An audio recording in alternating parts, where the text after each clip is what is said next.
আমাদের আজকের গল্প মাসুদ রানা সিরিজের কালো ফাইল তৃতীয় খণ্ড লিখেছেন লেখক কাজী আনোয়ার হোসেন। প্রথম প্রকাশ 1998 সাল। Part two. খানিক পরে রানা যখন চেক করতে গেল ল্যাপটপ, দেখলো পর্দায় ফিরে এসেছে ওর ম্যাসেজ। বেশ বিস্মিত হলো রানা। এর মানে তার মেসেজ প্রত্যাখ্যান করেছে স্যাটেলাইট, কিন্তু কেন? কারণটা জানা হলো না, তবে এইটুকু বুঝলো বেকার হয়ে গেছে ওর ল্যাপটপ। ওটা আর ব্যবহার করা যাবে না। রানা মেসেজ পাঠাতে চাইলেও স্যাটেলাইট আবারও তা প্রত্যাখ্যান করবে। এখন ওর একমাত্র ভরসা সেই ঠিকানায় যোগাযোগ করা, যে ঠিকানা লন্ডন ত্যাগ করার আগে ওকে দিয়েছিলেন মার্ভিন লংফেলো। বিচ্ছিন্ন হয়ে পড়েছে মাসুদ রানা, ভেঙে পড়েছে ওর খবর দেওয়া নেওয়ার মাধ্যম। তবু শেষ পর্যন্ত খেলে যেতে হবে ওকে, স্রেফ অনুমান, মনের জোর আর ভাগ্যের উপর নির্ভর করে। কাগজগুলো ওয়েট দিয়ে চাপা দিল আনাতোলি শেফিলভ। মুখের রং কাগজের মতো সাদা, তার ঠোঁট অল্প অল্প কাঁপছে, মুখে কথা নেই।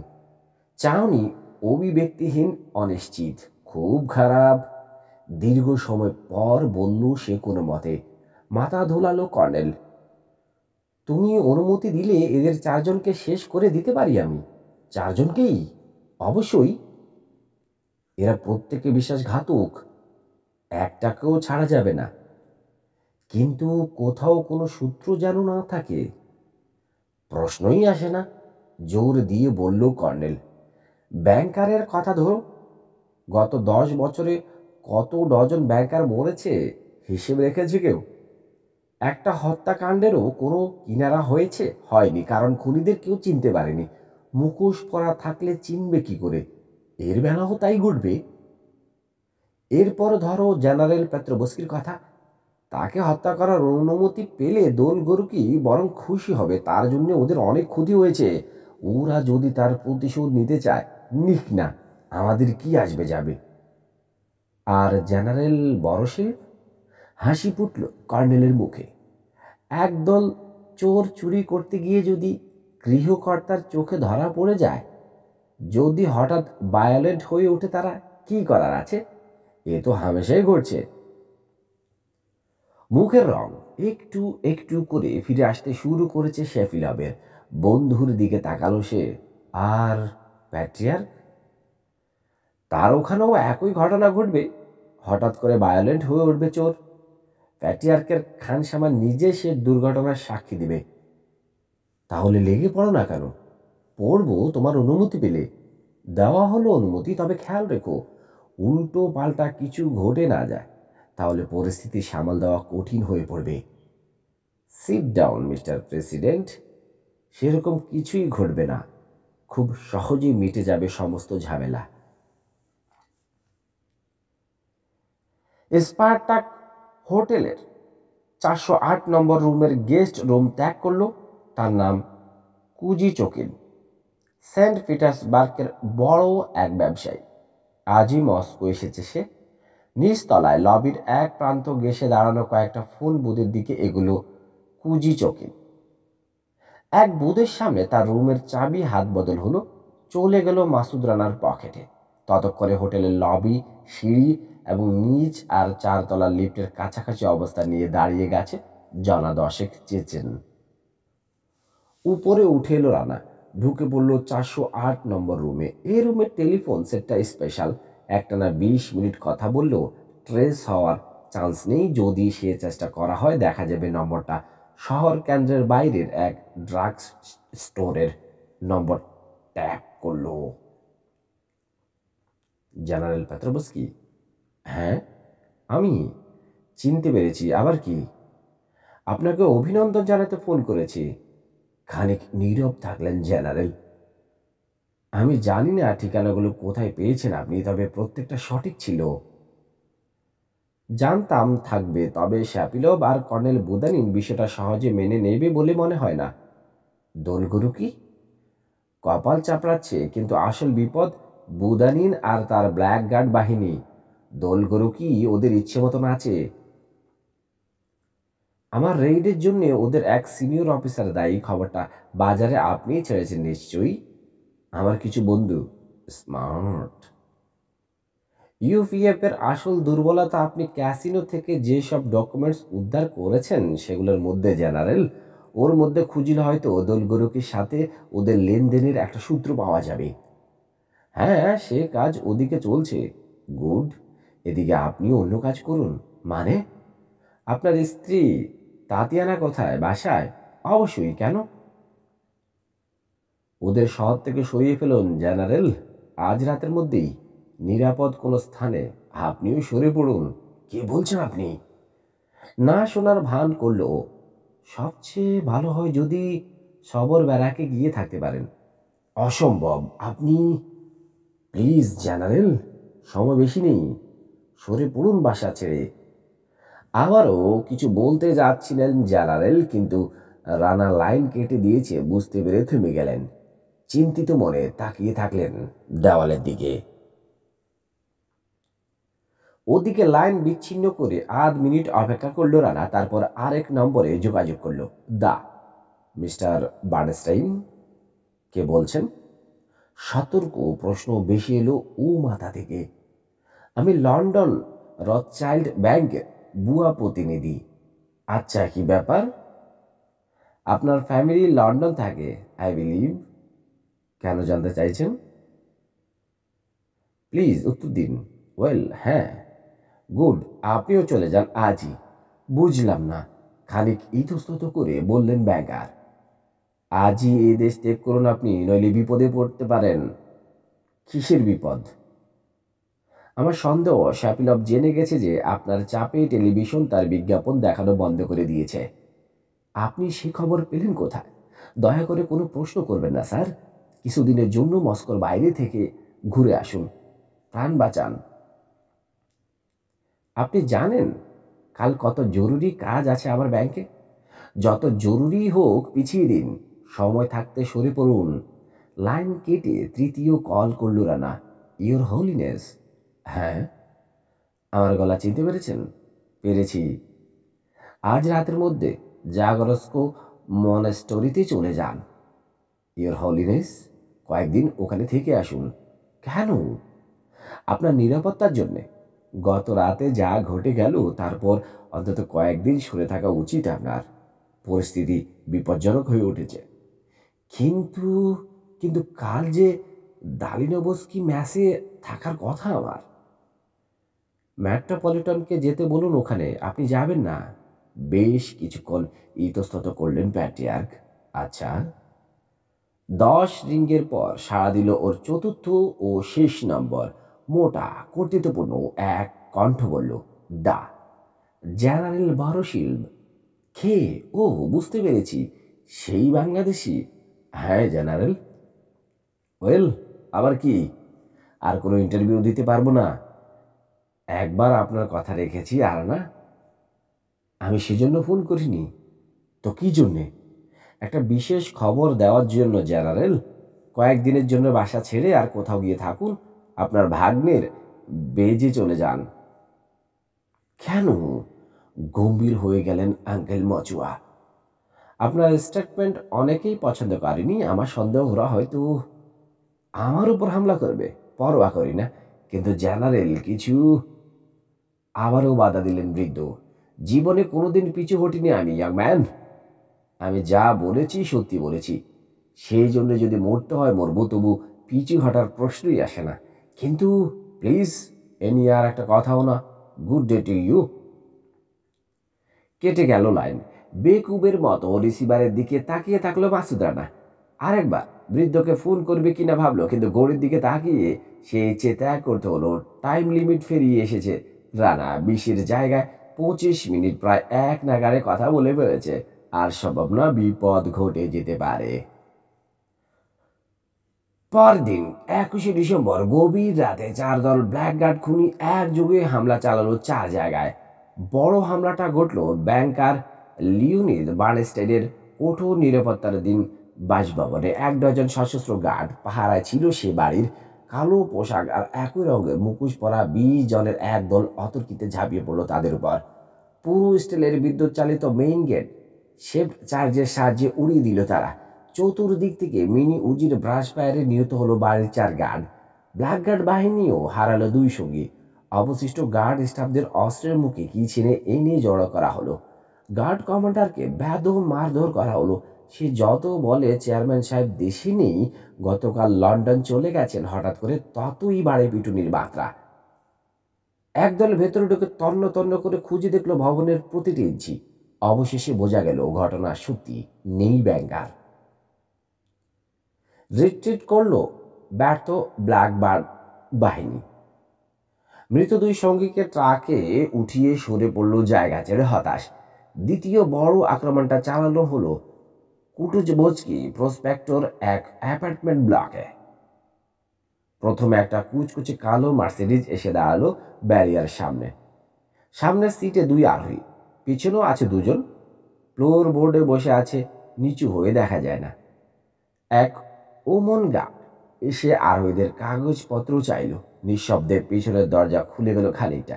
দরজা আর জানালার প্রেমের মাঝে যেটুকু ফাঁক হলো, সেই ফাঁক দিয়ে পিছনের একজন সাইলেন্সার লাগানো পিস্তল দিয়ে গুলি করল তাকে। সরাসরি কণ্ঠনালীতে। বডি আর্মার যেখানে শেষ হয়েছে তার সামান্য উপরে। দ্বিতীয় গার্ড হাড় থেকে বের হওয়ার সুযোগ পেল না, ভেতরেই খুন হয়ে গেল। দূরে দাঁড়ানো আরেক চুইকা এসে যোগ দিল মার্সিডিজের সাথে। দলে মোট 10 জন ছিল ওরা। প্রথম দলের মতোই কালো ভূত এক একটা। গ্রাউন্ড লবিতে যে গার্ড থাকে তাকেও মরতে হলো। 4 ব্ল্যাক গার্ড রয়ে গেল নিচে, অন্যরা লিফটে চলল। 8 তলায় আজ কোনো গার্ড নেই, ফাঁকা। এর কারণ অবশ্য বুঝল না খুনির দল। জেনারেল পেত্রোবস্কির অ্যাপার্টমেন্টের ভারী স্টিলের কিনারা মোড়া দরজা হাফ পাউন্ড প্লাস্টিক বিস্ফোরকের সাহায্যে উড়িয়ে দেওয়া হলো। কিন্তু যার জন্য এত কিছু তিনি নেই। সাদা জ্যাকেট পরা এক স্টুয়ার্ড ছাড়া ফ্ল্যাট ফাঁকা।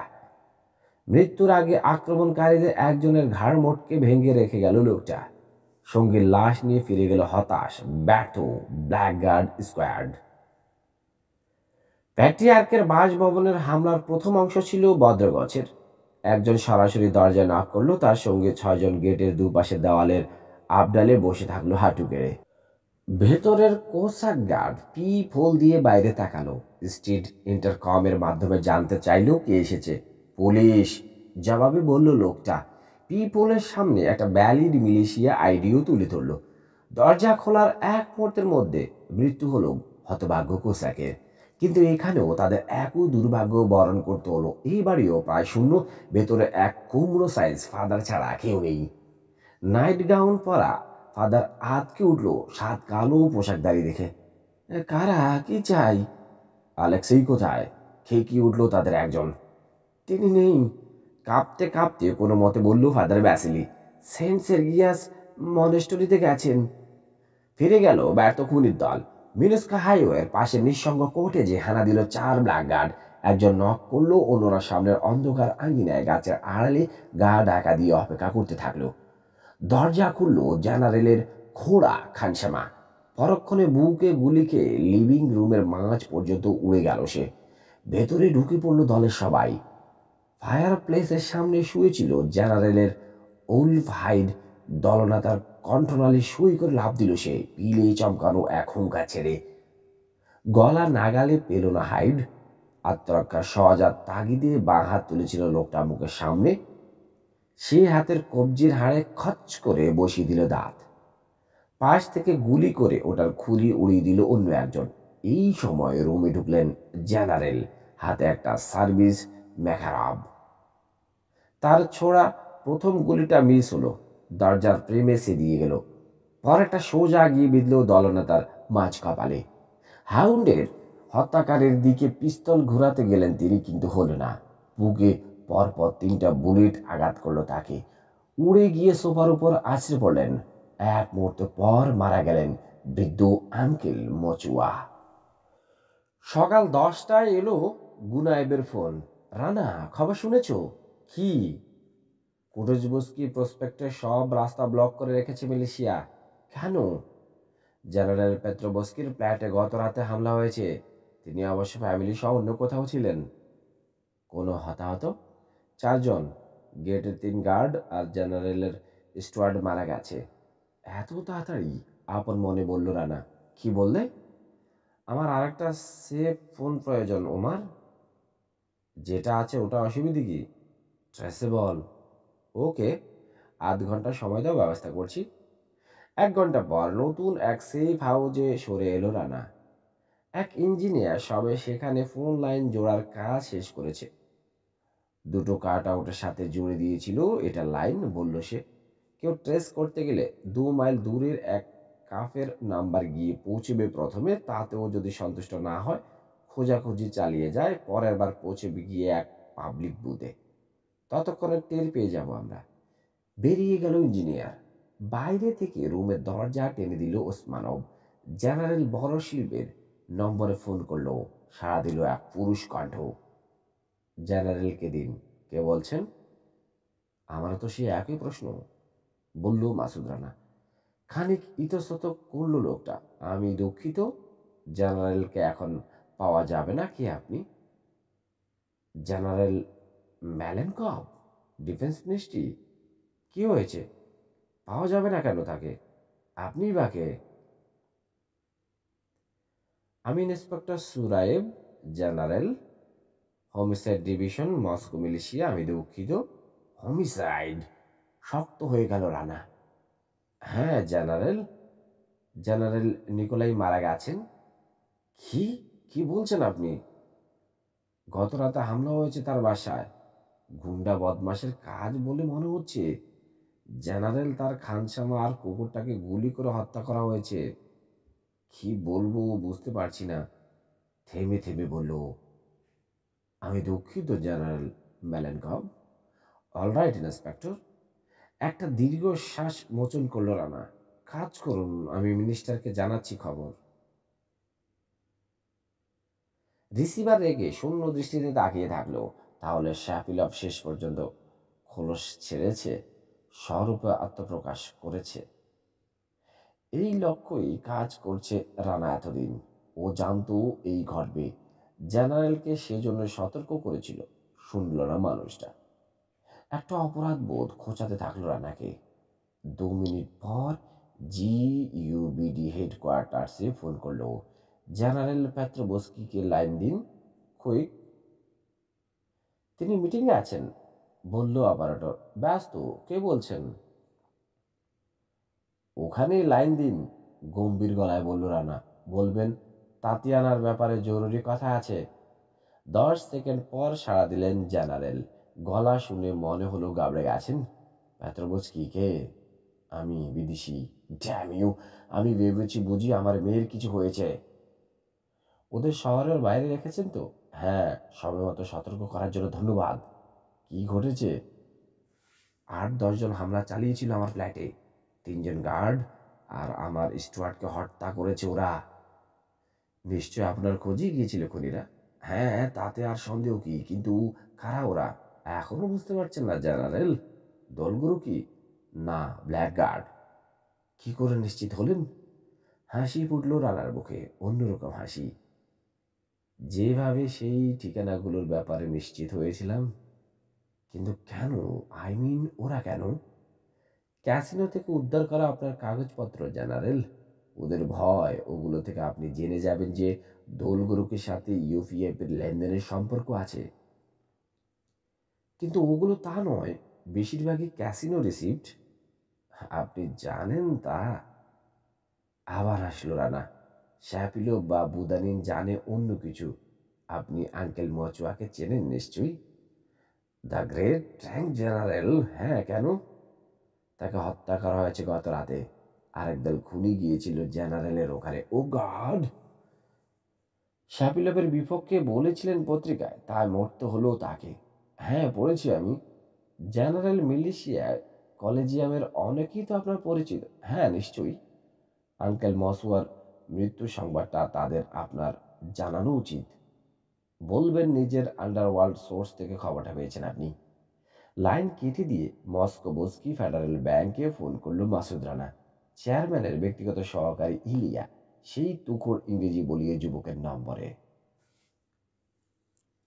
কে বলছেন? রথসাইল্ড ব্যাংকের বুয়া প্রতিনিধি ইংরেজিতে বলল। ও, চিনেছি। আপনার বস নিরাপদ? হ্যাঁ, 1000 মাইল দূরে। আরও কিছুদিন দূরেই থাকতে বলবেন তাকে। আপনি সরে পড়তে বলেছিলেন বসকে। হতে পারে। বড় উপকার করেছেন মিস্টার। গত রাতে বসের বাসায় রেড চালিয়েছিল কালো ড্রেস পরা একদল ডাকাত। ক্যাজুয়ালিটিস? আমাদের 4 গার্ড মরেছে, ওদের 2। পরিচয় জানতে পেরেছেন ওদের? না, ব্ল্যাক গার্ড। হোয়াট? লাফিয়ে উঠল ইলিয়া। আপনি শিওর? 100%। কিন্তু ওরা কেন? প্রতিশোধ নেওয়ার জন্য। আপনার বসের চাপে টেলিভিশন ইউপিএ পার্টির বিজ্ঞাপন প্রচার বন্ধ করে দিয়েছে, তাই এই জন্য প্রায়শ্চিত্ত করতে হবে ওদের। দাঁতে দাঁত চাপল ইলিয়া। আমার বস ছেড়ে দেওয়ার মানুষ নন। চাইলে দূরে বসে এখনো কিছু করতে পারেন তিনি। কিভাবে? কমার্শিয়াল টিভি কোম্পানিকে মিলিশিয়া কলেজিয়ামের কিছু হোমরা চোমরার সাক্ষাৎকার প্রচারের অনুরোধ করে আমার ধারণা অনেকে সাক্ষাৎ দিতে উৎসাহ বোধ করবে। কিন্তু প্রমাণ ছাড়া সব ক্ষেত্রে প্রমাণ প্রয়োজন হয় না ইলিয়া। সাংবাদিকের কাজ গন্ধ শুকে গর্তে ঢুকে সংবাদ বের করে আনা। তারা যদি এই হামলার পিছনে ব্ল্যাকগার্ডের হাত আছে কি না জানার চেষ্টা করে, কেউ বাধা দিতে পারবে না। বরং মাঝখান থেকে এমন এক জঘন্য কাজে ব্ল্যাকগার্ডের জড়িত থাকার সম্ভাবনার কথা টিভির পর্দায় আলোচিত হলে শ্যাপিলবের মান ইজ্জত নিয়ে নতুন করে টানাটানি পড়ে যাবে। The idea! খুশি হয়ে উঠল যুবক। আমি বসকে জানাবো আপনার পরামর্শের কথা। জানান। Good bye. এরপর যোগাযোগ করল রানা ইজ বেস্তিয়ায়। সিনিয়র রিপোর্টার রাফিনকে দিন প্লিজ। এই লোকই জেনারেলের সাক্ষাৎকার নিয়েছিল। কে বলছেন? তার এক বন্ধু। 1 মিনিট পর সাড়া দিল রাফিন। ইয়েস আঙ্কেল মচুয়াকে গত রাতে হত্যা করা হয়েছে জানেন। সশব্দে আঁতকে উঠল লোকটা। হ্যাঁ, কি কি বলছেন আপনি? Never mind. আপনি জেনারেলের বাসা চেনেন? না। মেজ খাইওয়ে ধরে কবিয়াকোবা গ্রামে গিয়ে যে কাউকে জিজ্ঞেস করলেই দেখিয়ে দেবে। একজন ফটোগ্রাফার নিয়ে এখনই চলে যান। এবার প্রাবদা। অতীতে কমিউনিস্ট পার্টির মুখপাত্র ছিল এই পত্রিকা। বর্তমান নিউ কমিউনিস্ট পার্টি সোশ্যালিস্ট ইউনিয়নের সমর্থক কেবল। অতীতের দুর্গন্ধ দেহ থেকে মুছে ফেলার জন্য বর্তমানে গেনাদি জুগানবের কমিউনিস্ট পার্টি অর্থোডক্স চার্চের কড়া সমর্থক। প্রাবদাও তাই। দাগ সাড়া দিল অপারেটর। চিফ ক্রাইম রিপোর্টার পাম্পিলপকে দিন প্লিজ। তিনি অফিসে নেই। খুব স্বাভাবিক, ভাবল রানা। নিশ্চয়ই কুটুজ বসকি প্রস্পেক্টে গেছে। তার মোবাইল ফোন নাম্বার আছে? হ্যাঁ, কিন্তু নাম্বার দেওয়া যাবে না, সরি। আপনার নাম্বার দিন, ফিরলে তাকে বলবো যোগাযোগ করতে। তার সাথে কথা বলুন, জানাবেন তার মিলিশিয়া কন্ট্যাক্ট আমি। খুব গুরুত্বপূর্ণ এক খবর দিতে চাই। 5 মিনিট পর ফোন করব আবার। পরের বার যোগাযোগ করা মাত্র পাম্পিলবের মোবাইলের নম্বর জানিয়ে দিল অপারেটর। উনি এখনো বাইরে আছেন, আপনি কথা বলুন। যোগাযোগ করল মাসুদ রানা। পাম্পিলব, আপনি কে? আমাকে চিনবেন না। আপনার নাম্বার পাওয়ার জন্যে মিথ্যে বলতে হয়েছে আমাকে। কোথায় আপনি? কুটুজ বস্কি প্রসপেক্টে। আমাকে কি প্রয়োজন আপনার? কঠোর শোনালো সাংবাদিকের কণ্ঠ। ওখানকার চাইতে আরো গুরুত্বপূর্ণ ঘটনা ঘটেছে গত রাতে। হোয়াট? কোথায়? প্যাট্রিয়ার্কের বাসভবনে তাকে হত্যা করতে চেয়েছিল কেউ। পাগল হলেন নাকি? প্যাট্রিয়ার্ককে হত্যা করতে চাইবে? ওখানে গিয়ে নিজেই জানার চেষ্টা করুন না। দানিলোবস্কি মনেস্টারিতে? তিনি ওখানে থাকেন না, থাকেন 5 নম্বর চিস্তি পেরুলকে। নিজের কারে বসে থাকলো পাম্পিলব। স্তম্ভিত হয়ে গেছে খবর শুনে। তার কর্মজীবনে এত ভয়ঙ্কর ঘটনা আর ঘটেনি। অজ্ঞাত কলারের সংবাদ যদি অর্ধেক সত্যিও হয়, সে হবে তার জীবনের সবচেয়ে বেশি আলোড়ন সৃষ্টিকারী সংবাদ। চিস্তি বেরুলুকের গলি মুখে পৌঁছে রোড ব্লকের সামনে থামতে হলো ক্রাইম রিপোর্টারকে।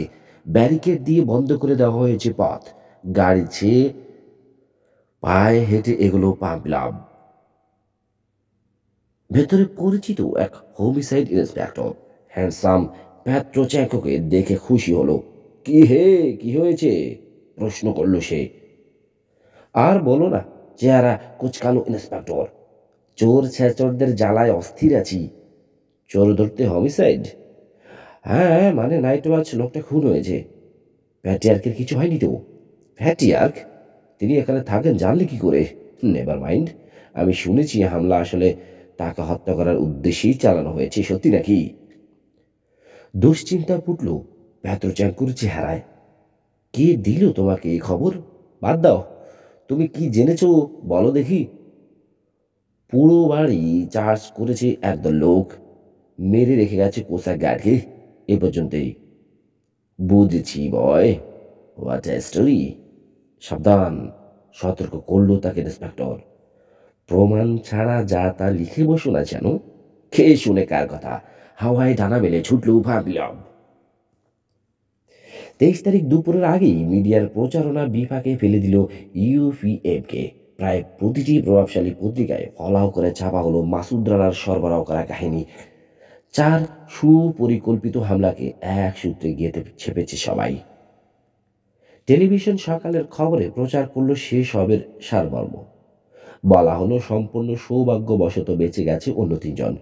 জেনারেল বড়শিল্প আর প্যাট্রিয়ার্কের বাসভবনের দুটো ঘটনাকে চুরি ডাকাতি বলে ধামাচাপা দেওয়ার যে চেষ্টা করেছিল মিলিশিয়া, পত্রিকা টিভি তা সম্পূর্ণ প্রত্যাখ্যান করল। সাংবাদিকদের সবারই এক কথা, পেনশন বুক এক জেনারেলের বাসায় এমন কোনো মূল্যবান দ্রব্য সামগ্রী থাকার কথা নয় যা চুরি করার জন্য সশস্ত্র চোর হানা দেবে সেখানে। প্যাট্রিয়ার্কের ব্যাপারেও একই কথা। কেন হিজ হলিনেসের বাসভবনে হানা দেবে চোর? কোনো মূল্যবান রত্ন ভাণ্ডার আশা?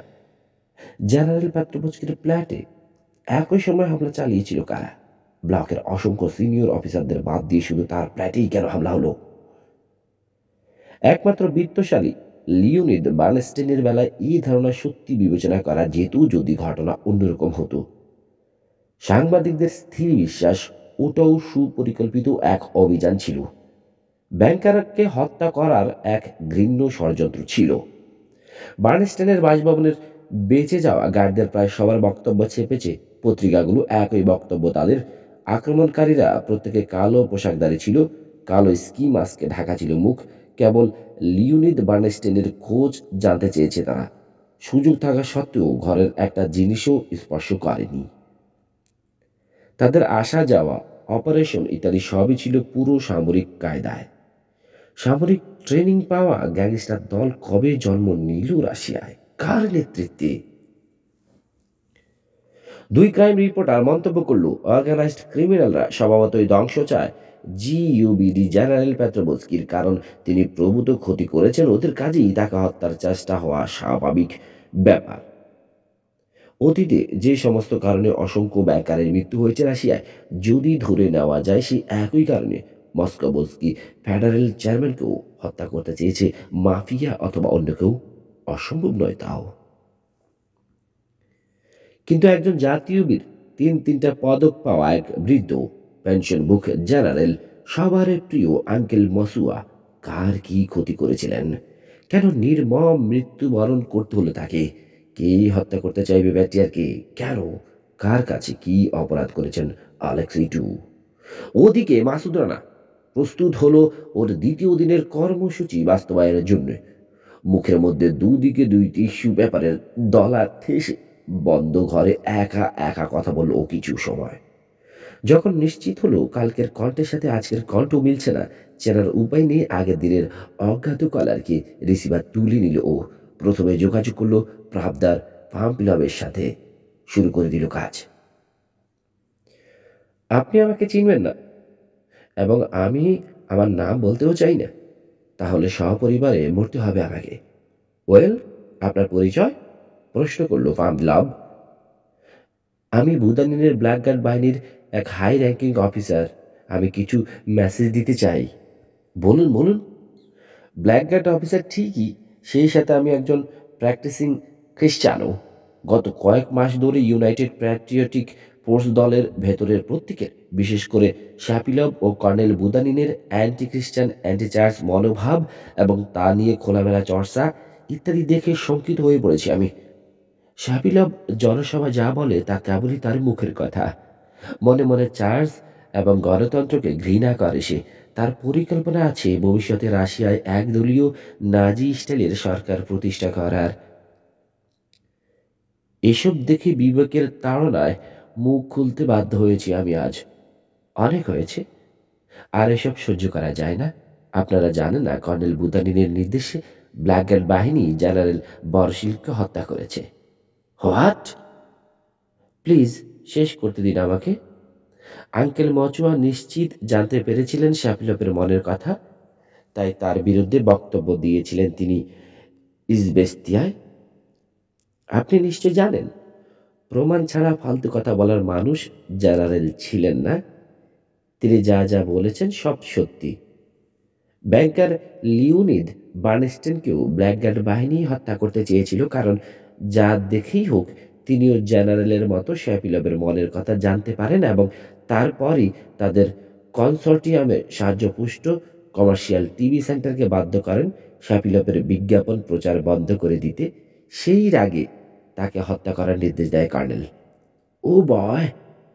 ফোঁস করে চেপে রাখা দম ছাড়ল crime reporter. His holiness patriarch সম্ভবত তার মনের কথা জেনে গেছেন এবং রাজনীতিতে প্রকাশ্য হস্তক্ষেপ করতে যাচ্ছেন এই আশঙ্কায় তাকেও শেষ করতে চেয়েছিল শ্যাপিলভ। আর জেনারেল প্যাট্রোবস্কিকে?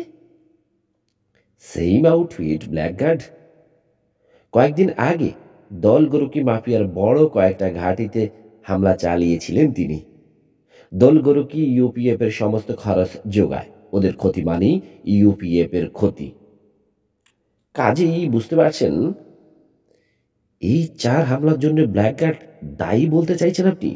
হ্যাঁ, কিন্তু আপনি যে সত্যি বলছেন তার প্রমাণ কি? গত কয়েকদিনের পত্র পত্রিকা পড়ুন, অসংখ্য প্রমাণ আপনি নিজেই বের করে ফেলতে পারবেন। লাইন কেটে দিয়ে ইজবেস্তিয়ায় ফোন করল রানা সিনিয়র রিপোর্টার রাফিনকে। তারপর একে একে আরও 5 পত্রিকায়। 7 জন সিনিয়র সাংবাদিককে বাক রুদ্ধ স্তম্ভিত করে দিয়ে ফোন রাখল রানা। যখন তাদের হুঁশ ফিরল, সত্য মিথ্যা যাচাই করতে লেগে গেল সবাই। লিওনিদ বার্নস্টেইন দেশে নেই, কিন্তু সেই জন্যে কাজ আটকাল না তাদের। ইলিয়া জানিয়ে দিল যা জানাবার। মাসুদ রানার ফোন পাওয়ার পর বসের সাথে যোগাযোগ করেছে সে। তিনি অনুমতি দিয়ে রেখেছেন প্রয়োজনে মুখ খোলার। তার উপর টিভি কোম্পানিগুলো কিছুই চেপে রাখার চেষ্টা করল না। জেনারেল বরশিল মৃত, কিন্তু কিছুদিন আগে ইজবেস্তিয়ায় দেওয়া তার সাক্ষাৎকার এবং তার 1 সপ্তাহের মধ্যে শ্যাপিলভের জনপ্রিয়তার পতনই প্রমাণ করে অজ্ঞাত ব্ল্যাকগার্ড অফিসারের দাবি কতটা খাঁটি। ওদিকে দোলগুরু কি যে ইউপিএফ এর অর্থ যোগায় সে তো জেনারেলি ফাঁস করে গেছেন। তাদের বিরুদ্ধে পেত্রোবস্কির এক রাতে পরপর 6টি সফল অভিযান যে তাকে হত্যা করতে চাওয়ার ব্ল্যাকগার্ডের কারণ হতেই পারে, কে না বোঝে। কেবল প্যাট্রিয়ার্কের নাগাল পেল না মিডিয়া। কোথায় আছেন তিনি জানা গেল না। এ বলে অমুক মনেস্টারিতে, ও বলে তমুক মনেস্টারিতে। তাকে খোঁজা বাদ রেখেই আসল কাজ শুরু করে দিল সাংবাদিকরা।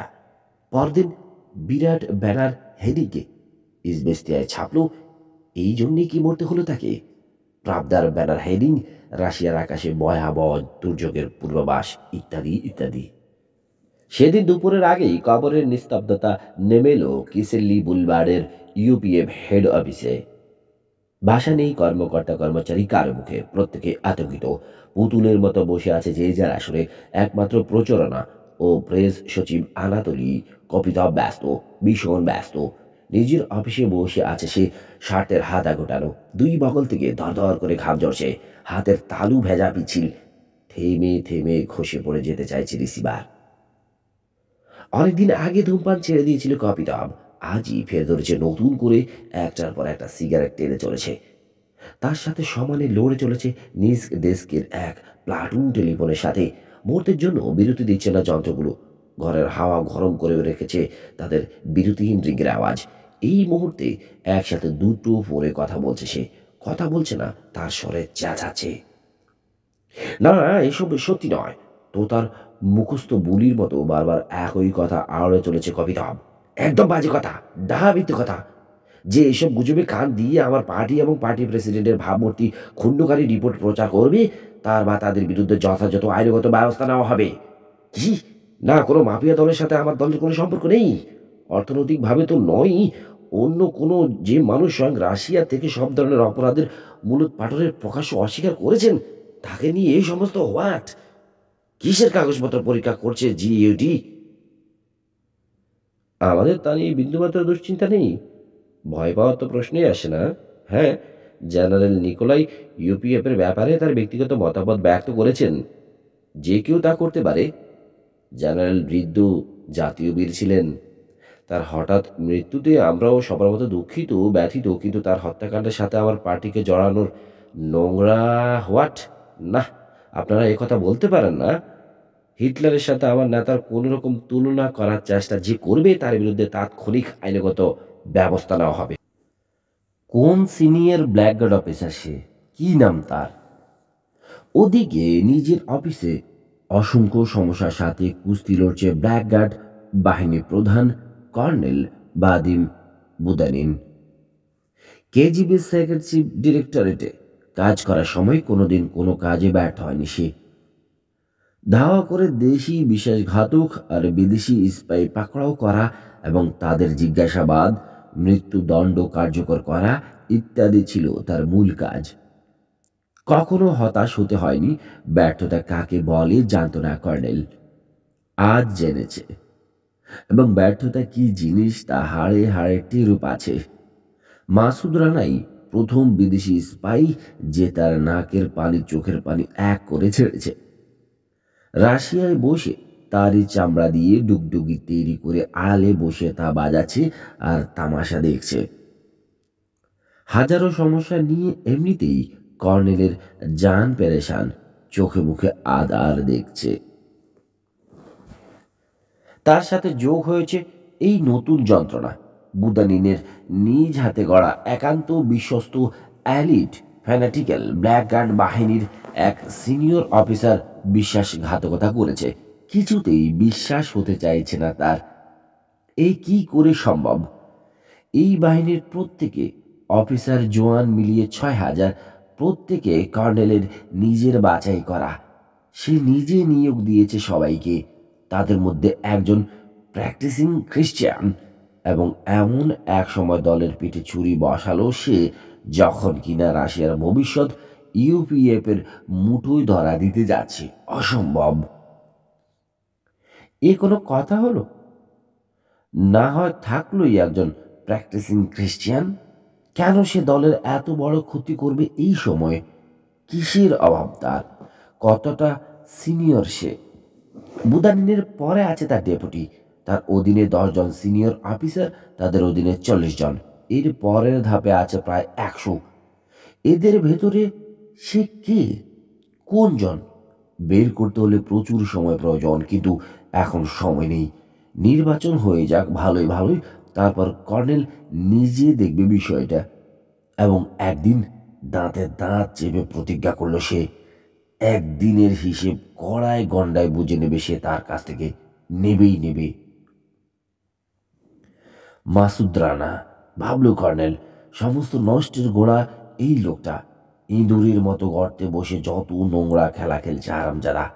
রাখো, তোমারও ব্যবস্থা হবে। ওদিকে 5টার খানিক আগে শেপিলপের রুমে যাওয়ার অনুমতি আদায় করলো কপিতভ অনেক কষ্টে। পুরো 2 ঘন্টা ব্যয় করতে হয়েছে তাকে এই জন্যে। চিন্তার খোলস ছেড়ে কিছুতেই বের হতে চাইছিল না তার আদর্শ আনাতোলি শেপিলভ, যাকে সে প্রায় ঈশ্বরের মতো ভক্তি শ্রদ্ধা করে। আমেরিকার শিক্ষা জীবন কপিতভকে শিখিয়েছে পাবলিক রিলেশন বা রাশিয়ায় যাকে বলে প্রোপাগান্ডা কত বড় এক অস্ত্র। সে জানে মুখের কথা আর তা বলার ভঙ্গির ক্ষমতা কি অপরিসীম। রাজনীতিক এবং আইনজীবীদের মতো কপিতভেরও দৃঢ় বিশ্বাস, যে কোনো সমস্যা তা যত কঠিনই হোক, স্রেফ কথা দিয়ে জালবৎ তরলং করে ফেলা যায়। এই টেকনিক এতদিন খাটিয়েছে আনাতোলি শেপিলভ। দলের ফিল্ম মেকিং জিনিয়াস আইভান ম্যালেকের হাত ছাপাই আর নিজের লেখা ভাষণের স্ক্রিপ্টের সাহায্যে প্রায় অখ্যাত এক প্রকৌশলীকে 4 বছরে এমন এক পর্যায়ে তুলে এনেছে সে, যে এখন দিনকে রাত করতে পারে ইচ্ছে করলেই। সেই ক্ষমতা বোধহয় আজ দেখানোর সময় হয়েছে। কপিতপ সঠিক জানে না ভেতরে ভেতরে কি চলছে, তবে কোথাও যে তাল কেটে গেছে সেটুকু বোঝার মতো জ্ঞান তার আছে। রাশিয়ান মিডিয়ার প্রকৃতি কিছুটা আলাদা। এরা সবসময় রাস্তার গুজবকে গুরুত্ব দেয়, তাকে ফুলিয়ে ফাঁপিয়ে প্রচার করে। ছোটবেলা থেকেই এসব দেখে এসেছে সে, তাই ঘাবড়ায়নি। তার বিশ্বাস, ভেতরে যাই ঘটে থাকুক, তার যত খারাপই হোক না কেন, শ্যাপিলভ একবার মুখ খুললে আবার তা ঠিক হয়ে যাবে। এদেশের মিডিয়া গুজবকে যেমন মাথায় তুলে নেয় তেমনি ছুঁড়েও ফেলে মুহূর্তে। শ্যাপিলভ এই সমস্ত অভিযোগ যদি উড়িয়ে দেয়, তাল আবার ঠিক হয়ে যাবে। তার রুমে পা রাখা মাত্র ভয়ঙ্কর এক ধাক্কা খেল আনাতোলি কপিতভ। সারা ঘরে ছড়িয়ে ছিটিয়ে আছে কয়েক ঘন্টা দৈনিক পত্রিকা।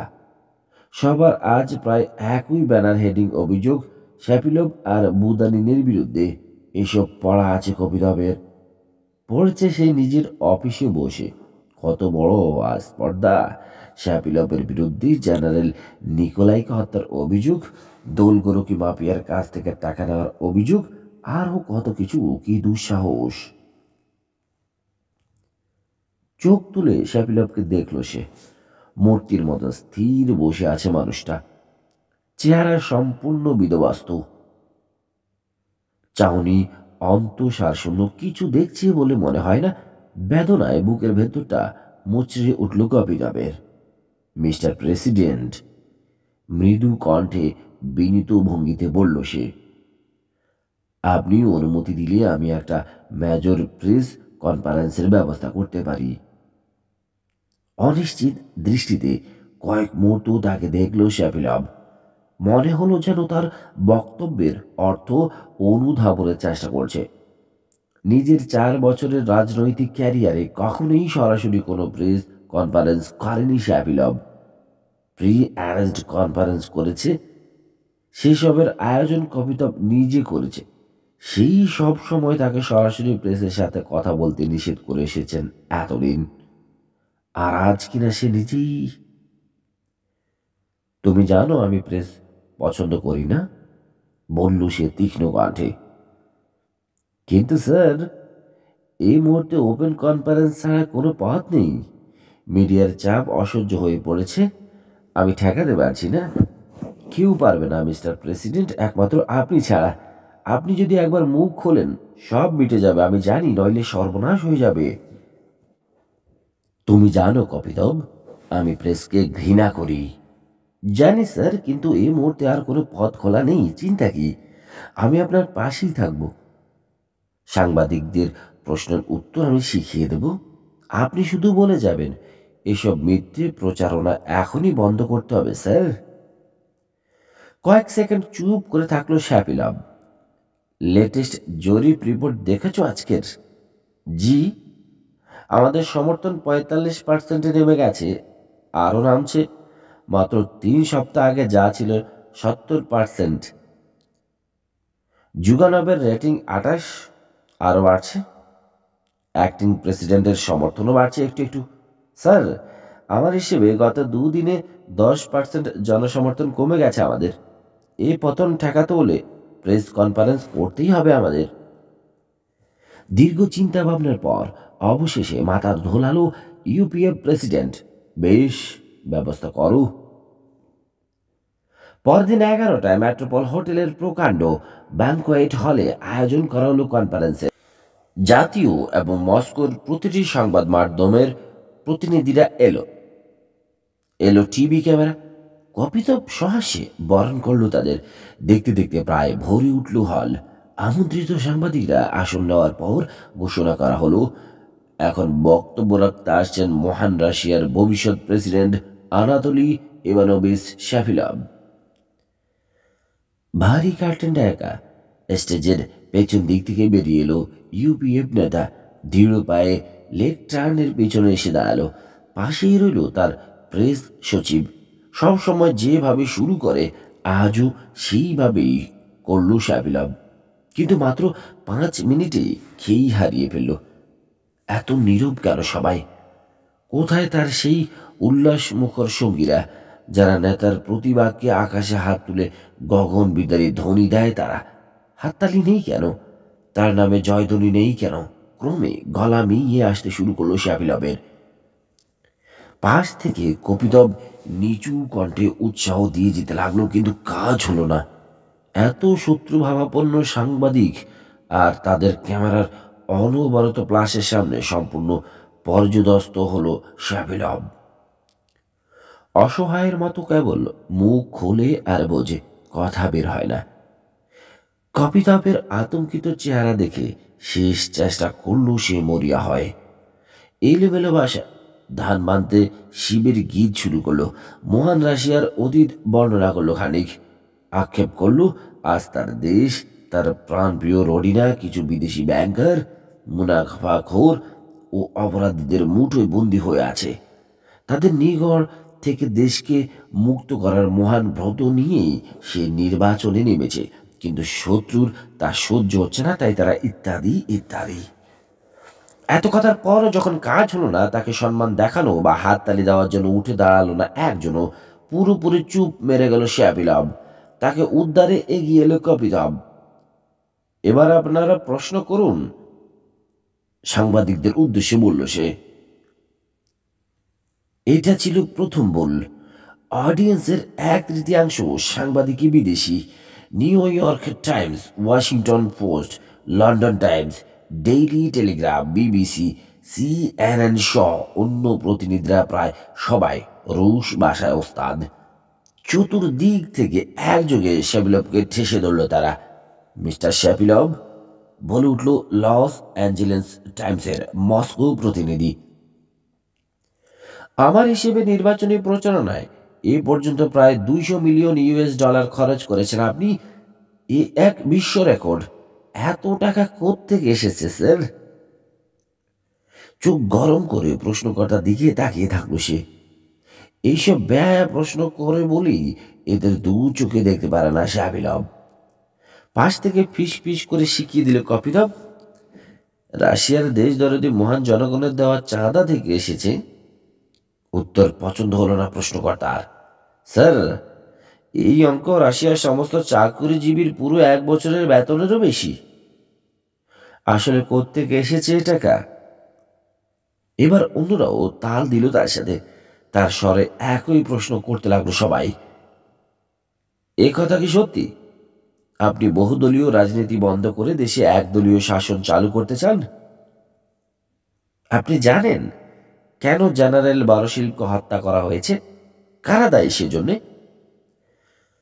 গত 21 তারিখের 4 সন্ত্রাসী হামলার সাথে আপনার ব্ল্যাকগার্ড বাহিনী জড়িত, তাকে অস্বীকার করতে পারেন আপনি?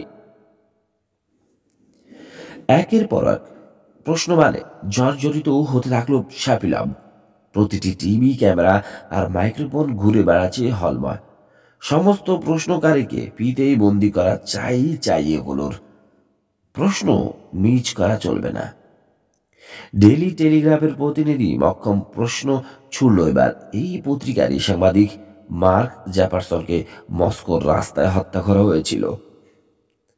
মিস্টার শ্যাপিলভ, আপনি ব্ল্যাক ম্যানিফেস্টো নামের এক গোপন ডকুমেন্টের কথা শুনেছেন কখনো? পিনপতন নিস্তব্ধতা নেমে এলো হলে। রাশিয়ান মিডিয়া বা বিদেশি সাংবাদিক কারো ধারণা পর্যন্ত নেই ওই জিনিস সম্পর্কে।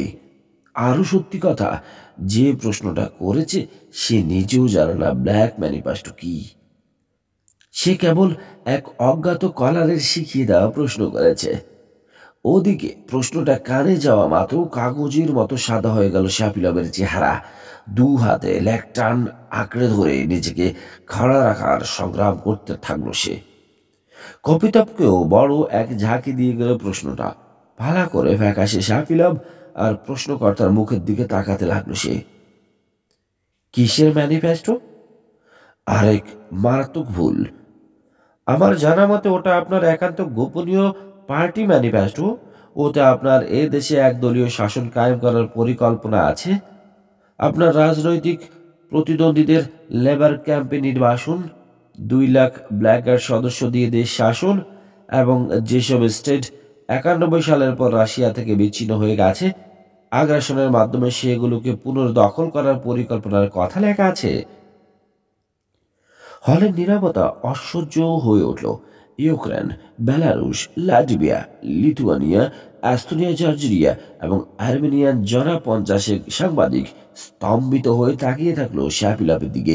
এইবার চূড়ান্ত ধৈর্যস্তুতি ঘটল শাপিলভের। তৃতীয় এবং শেষ ভুলটা ঘটল তখনই। চেঁচিয়ে উঠল সে, এই সমস্ত নোংরা প্রশ্ন শোনার জন্য এখানে আসিনি আমি, বলে দ্রুত নেমে গেল স্টেজ থেকে। তার পেছন পেছন ছুটল হতভম্ব অসহায় কাফিতাব। মস্কো সেন্ট্রাল জোনের দক্ষিণ পশ্চিম কোণে মস্কোবা নদীর ধার ঘেঁষে বিশাল এলাকা নিয়ে দাঁড়িয়ে আছে মেডিভেল আমলের এক কনভেন্ট, নবোদেবেচি। কনভেন্টের সুউচ্চ দেওয়ালের ছায়ায় 20 একর জায়গা নিয়ে আছে গত 2 শতকের নাম করা রুশ ব্যক্তিত্বদের কবর। পাইন, বার্চ, উইলো আর লাইমের ছায়ায় ভাগ ভাগ হয়ে ছড়িয়ে আছে প্রায় 2200 কবর। দেওয়াল দিয়ে 3 ভাগে ভাগ করা 11টা বড় বাগান নিয়ে তৈরি এই কবরস্থান। 1 থেকে 4 পর্যন্ত আছে 19 শতাব্দীর সমস্ত বিখ্যাতদের কবর। 5 থেকে 8 পর্যন্ত দ্বিতীয় অংশ আছে কমিউনিস্ট আমলের যত বিখ্যাত কুখ্যাতরা, মার্শাল, রাজনীতিক, বিজ্ঞানী, একাডেমিশিয়ান, লেখক এবং মহাশূন্যচারীরা।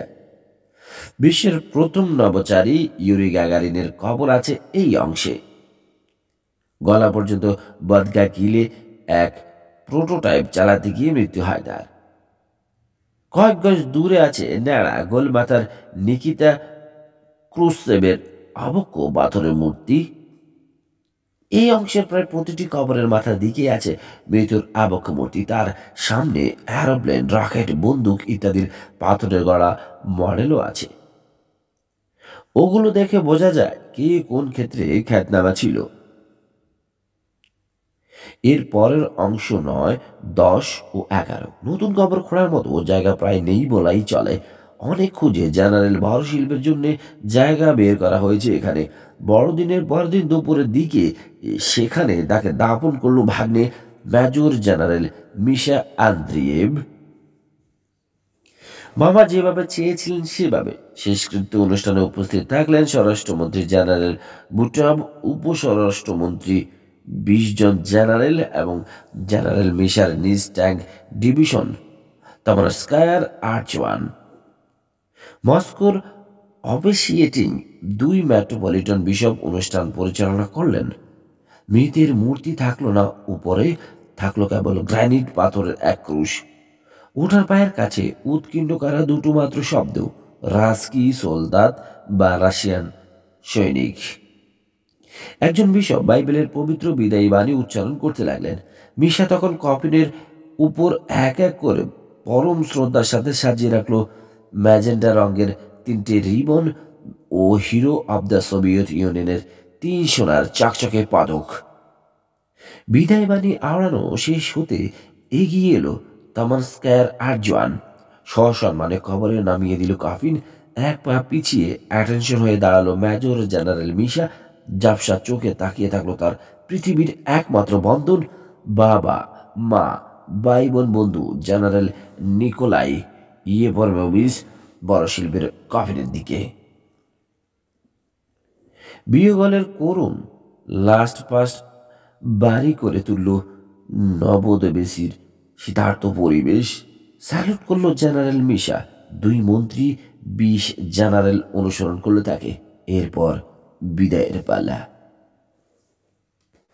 স্বরাষ্ট্রমন্ত্রী জেনারেল বুটব কাছে এসে একটা হাত রাখলেন শোকাহত বাগ্নের কাঁধে। আমরা দুঃখিত, ব্যথিত। ধন্যবাদ স্যার, চোখের পানি মুছে বলল মিশা। মনে মনে বলল, ওদের আমি খুঁজে বের করবো একদিন, করবই। আরো গল্প, কবিতা, উপন্যাস পেতে আমাদের চ্যানেলটি লাইক, কমেন্ট, শেয়ার এবং সাবস্ক্রাইব করতে ভুলবেন না।